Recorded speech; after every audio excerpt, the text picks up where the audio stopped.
Eu sou serva do grupo de oração Ressurreição, da Paróquia São Pedro, na Praia do Suá, onde eu sou convidada a servir no núcleo e também no Ministério de Pregação.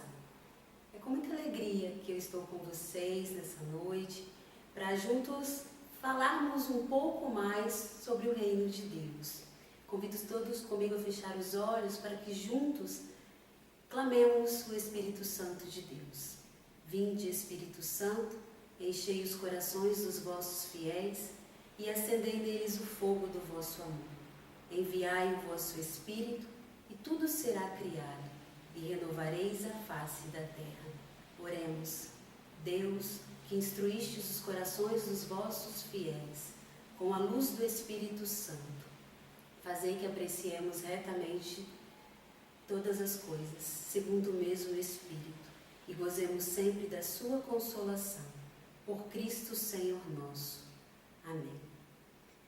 Então hoje nós vamos falar um pouco sobre o anúncio do Reino de Deus. Falar do anúncio do Reino de Deus é falar do anúncio da nossa própria casa. Porque se nós acreditamos que nós somos filhos de Deus, criados por Ele, nós acreditamos que é o nosso dever, é o nosso convite a anunciar de onde viemos e para onde voltaremos. E também acreditando que o Reino de Deus acontece agora nas nossas vidas. E passa por nós esse anúncio. Jesus Cristo, Ele nos deixou essa missão.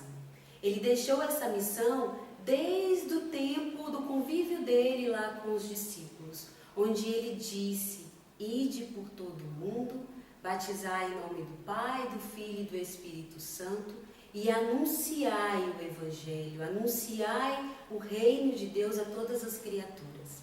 Quando nós fomos batizados, nós recebemos com o sacramento, com a imposição das mãos sacerdotais, nós fomos introduzidos ao corpo de Cristo, que é a Igreja. A Igreja, por excelência, ela é missionária.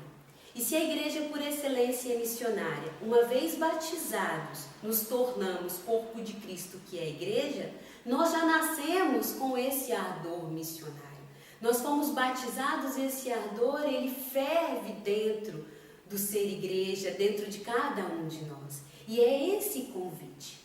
Quando Jesus ele disse: ide por todo o mundo e batizai em nome do Pai, do Filho e do Espírito Santo, quando nós fomos batizados, aconteceu nas nossas vidas o cumprimento da ordem de Jesus Cristo. Nós fomos batizados. Uma vez batizados, nós somos sim introduzidos e enviados a fazer esse anúncio, para que a segunda ordem de Jesus ela também se concretize. Agora vai, filho, vai e anuncie esse reino que é seu também, porque você faz parte dele. Então, por isso que quando lá no início eu disse: ide por todo o mundo e anunciai o Evangelho, anunciai o Reino de Deus, parte de nós, é anunciar a nossa casa e é cumprir com aquilo que Jesus Cristo nos confiou. O Papa Paulo VI, ele deixou uma carta de exortação importante para nós, onde ele disse que quando nós, uma vez batizados, que nos tornamos Igreja, nós não cumprimos com a nossa missão de evangelizar, acontece que essa parte que cabe a nós fica inacabada, porque a construção desse anúncio, se não feito por cada um do jeito que precisa ser feito, e inclusive o próprio Papa Paulo VI ele disse que do que vale a celebração da Sagrada Escritura, o que vale o sacrifício da Eucaristia, o que vale os sacramentos da Igreja, se o reino não é anunciado como deveria. Então Deus ele conta conosco nessa missão. Deus ele nos convida a anunciar. E Ele não simplesmente nos convida a anunciar com o microfone na mão, dizendo, pregando a todos os ventos que Deus é Deus, que Jesus é o nosso Salvador. Porque esse anúncio parte do nosso testemunho, de quem nós somos. Qual é a nossa postura de cristãos nesse mundo? É anunciar esse reino com o nosso testemunho. Isso inicia-se dentro da nossa própria casa. acolhendo aqueles que Deus nos confiou, é sendo fiéis ao que Jesus Cristo pregou no Evangelho e mais ao mandamento que Ele nos deu maior: amai-vos uns aos outros. Então, anunciar o reino é amar ao outro, é ser gentil, é ser doce, é ser amável, é ter um olhar acolhedor, é não ficar se cedendo às más conversações, aos julgamentos desnecessários. É como, por exemplo, estar na fila de um banco, e uma fila grande, banco lotado, e se ali eu me propus a ficar, que não inicie em mim uma má conversação, que não inicie em mim o julgamento desnecessário porque aquela instituição está cheia. Eu decidi ficar. Então, desde o momento que eu decidi ficar, que eu seja ali, então, naquele lugar, um olhar acolhedor, que da minha boca só saiam palavras de aconchego, palavras de santificação para o outro. Porque, inclusive, falar em santificação é falar do reino de Deus. Deus, Ele espera, assim, que sejamos homens e mulheres santos. Santos porque buscamos cada vez mais cumprir tudo aquilo que Ele nos deixou para que seja cumprido. E ser santo parte também de contribuir para que o outro também se santifique. A minha salvação, ela depende só de mim. Mas o outro pode sim contribuir como via de santidade. E isso também é construção do reino de Deus. Isso também é anunciar, é cumprir com a ordem que Jesus nos deixou. Vai, filho, vai e anuncia o reino de Deus, anuncia o Evangelho, anuncia a boa nova que eu trouxe para você. E olha, não tenha medo, porque ele conclui lá em Mateus 28, nos versículos 18 seguintes: eu estou convosco até o fim. Eu vou te ajudar em todo esse processo. Então, anunciar é dando bom exemplo, é sendo testemunho vivo, é não simplesmente tendo um comportamento dentro da igreja, indo para as celebrações da Santa Missa, participando dos sacramentos. É além, porque a igreja, sim, é o nosso sustento, a celebração da Santa Missa, os sacramentos são os nossos sustentos para que essa missão seja cumprida. Mas e aí, olhar o outro como imagem e semelhança, respeitar as limitações de cada um e não pré-julgar e não querer moldar as pessoas ao nosso bel prazer, conforme a nossa própria imaginação, conforme os padrões que nós mesmos vamos estipulando. Porque a partir do momento que a gente acredita que nós, tanto quanto os nossos irmãos, somos tão feridos nos nossos dias, somos tão acusados e culpados, nós vamos sendo tão amedrontados diante dessas violências que vão aparecendo. E é saber que todos nós trazemos conosco esses medos, essas cargas. Então, por isso, nós não podemos exigir do outro que esteja num momento igual ao nosso.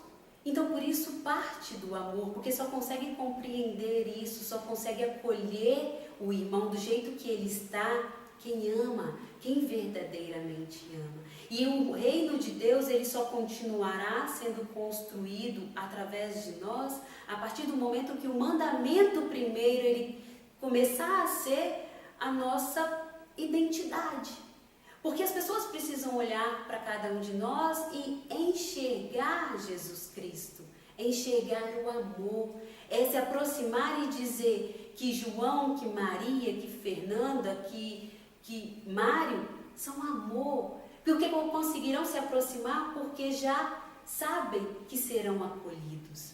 E só consegue acolher aquele que consegue primeiro acolher Jesus. Porque também anunciar o quê? Anunciar quem? Porque para anunciar, para cumprir mandamento, que é o mandamento do amor, só consegue fazer quem conhece, só consegue amar quem primeiro é amado. E é esse também o convite de Jesus Cristo. Ei, filho, filha, deixa eu te amar, deixa eu te envolver nesse meu amor misericordioso, incondicional, porque Ele sabe que a nossa humanidade é limitada.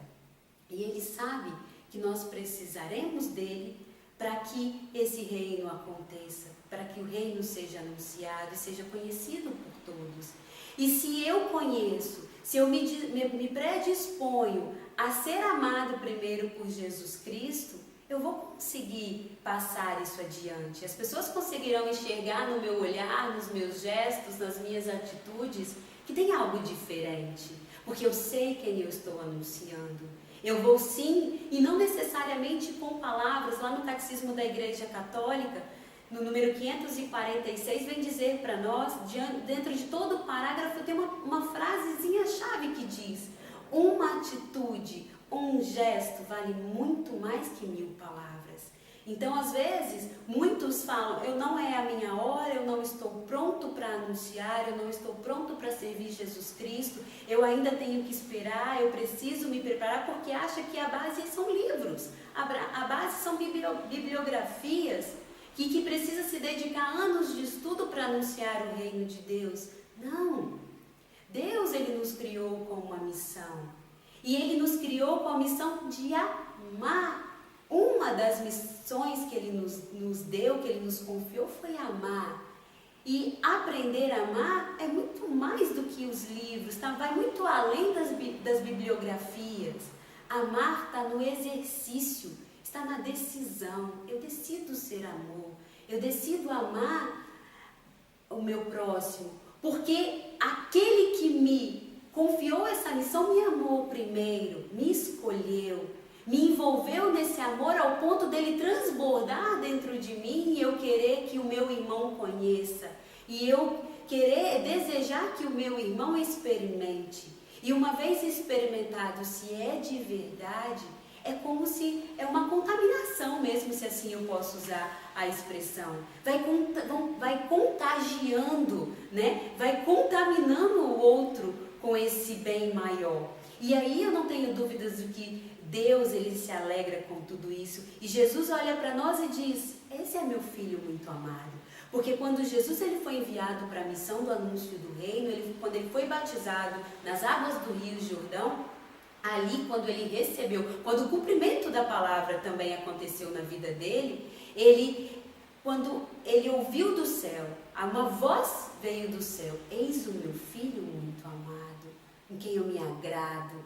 Eu não tenho dúvidas de quando a gente se coloca a cumprir o que Deus espera, a cumprir a ordem de Jesus, o que Ele nos deixou. Como Deus, Ele não deve falar assim: é o meu filho, é a minha filha muito amada. E estou com ele, eu estou com ela até o fim. Isso contagia, isso faz os olhos brilhar, isso faz o outro perceber que eu e você tem algo diferente em nós, tem algo que não é do normal. E aí nós passamos a ser a diferença, e aí nós passamos a ser o diferente, mas essa diferença não é ruim, porque é uma diferença de cumprimento do que Deus espera de nós.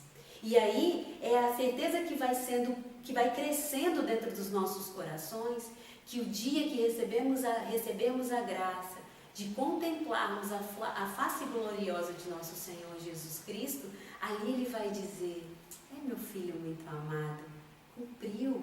E nós seremos reconhecidos dessa maneira, porque reconhecimento sim, porque tentamos pelo menos cumprir o que Jesus a nós confiou.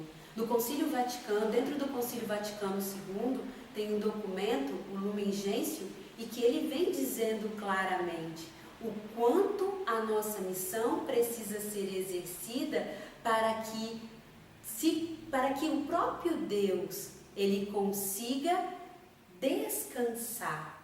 Porque se Ele sabe que cada um de nós, tudo que Ele nos entregou, tudo que Ele a nós nos confiou está sendo feito, Ele consegue descansar. Ele não precisa ficar suscitando outras pessoas para que façam o papel daqueles que estão deixando de fazer. E esse documento ele é muito claro para nós, e o Concílio Vaticano II ele precisa ser lembrado porque foi uma abertura para que nós leigos tivéssemos acesso a essas maravilhas, a tudo que Deus ele foi suscitando no coração das autoridades da igreja, no coração daqueles que se proporam e se dispuseram a ouvir o que Deus tinha de missão para cada um de nós. E aí, mas, muito além disso, à medida que eu vou dando o meu sim para que a igreja seja edificada, para que o anúncio do reino aconteça, eu vou contribuindo com a minha própria cura, porque vem como cura da minha identidade de filho de Deus, de filha de Deus. Porque quanto mais eu vou me afastando, quanto mais eu vou deixando de viver o que verdadeiramente eu sou, feridas vão sendo abertas na nossa alma, na nossa existência, e vão nos impedindo tantas vezes de nos aproximar do nosso Criador, do nosso Pai, daquele que sonhou conosco. Você já perguntou para Deus qual é a sua missão? Além da sua missão de amar, além da sua missão de ser amor nesse mundo, além da missão de ser servo e anunciador, você já teve coragem de, na sua oração pessoal, perguntar: Senhor, tem mais alguma missão que eu estou deixando de exercer? Tem mais alguma missão que eu estou deixando de cumprir? Simplesmente porque eu estou tão ferido, tão machucado, tão desiludido que eu não consegui enxergar? E Ele é o único que pode nos responder. Ele é o único que pode curar as nossas feridas. Mas Ele também só consegue curar a partir do momento que a gente decide por Ele, a partir do momento que eu me coloco a serviço e tomo uma decisão por isso. E aí, Ele é o mais interessado, até muito mais do que nós, porque a criação é perfeita, é muito perfeita. E dentro da perfeição da criação, as machucaduras e as feridas abertas precisam ser cicatrizadas para que a missão verdadeiramente seja cumprida. Isso tudo para a honra e glória de nosso Senhor, porque Ele é o único digno disso tudo. E para que a nossa salvação continue sendo garantida, justificada ela já foi por Jesus Cristo, mas ela precisa ser garantida por nós. Nós precisamos continuar traçando o nosso caminho de santidade. E aí sim, contemplando a face gloriosa de nosso Senhor, Ele dizer: ei, tá aí, meu filho, a minha filha muito amada, que fez toda a diferença que eu lancei nesse mundo para que Ele fizesse. E Ele fez, contribuiu para que outros aqui também estivessem junto conosco.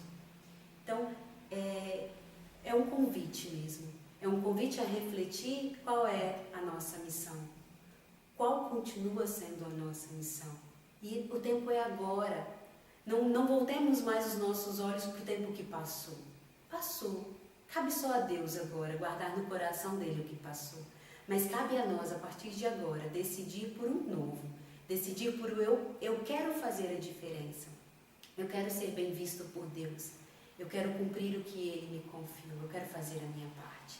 Para que sim, o reino de Deus seja conhecido, divulgado e mais, seja desejado por todos. Porque se desejado por todos, aí sim, cada um fazendo a sua parte, nós verdadeiramente conseguiremos, pela ação do Santo Espírito em nós, restaurar, reconstruir a face da terra. Amém.